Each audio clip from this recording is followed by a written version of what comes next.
ఆడుతున్నప్పుడు ఆ అమ్మాయి ఏమడిగా తెలుసా, నీవు ఓడిపోతే నేనేమైనా ఇస్తాను, నేను ఓడిపోతే నీవేమైనా ఇవ్వాలి. కానీ ఛత్రపతి శివాజీ ఏనాడు దీదీబాయి మీద గెలవలేదు. జీజాబాయి ఎప్పుడు గెలిచేది.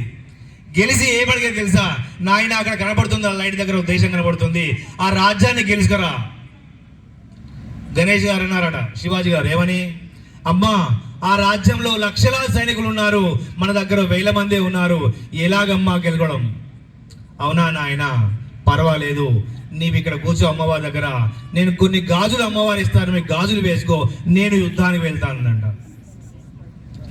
అప్పుడు అనుకున్నాడు శివాజీ, నేనేనా ఈ వీరమాత పుట్టింది, ఈ వీరమాత గర్భాన పుట్టినందుకు చావో రేవో తేల్చుకుని వెళ్ళి కొన్ని వందల సంవత్సరాలు గెలిచి హిందూ సామ్రాజ్యాన్ని స్థాపించాడు.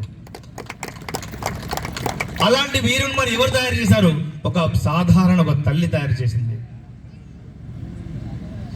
అంతేకాదు, మేము నిత్యం వెళ్తుంటాం, యువత అంతా కూడా చేతుల్లో సెల్ ఫోన్లపై బందీ పడి ఉంది.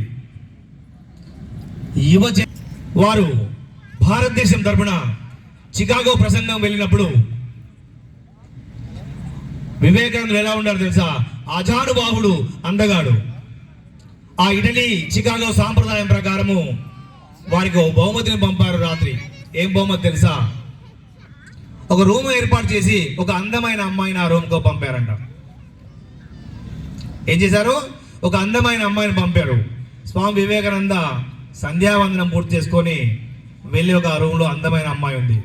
ఎవరమ్మా నీవు అని అడిగాడంట.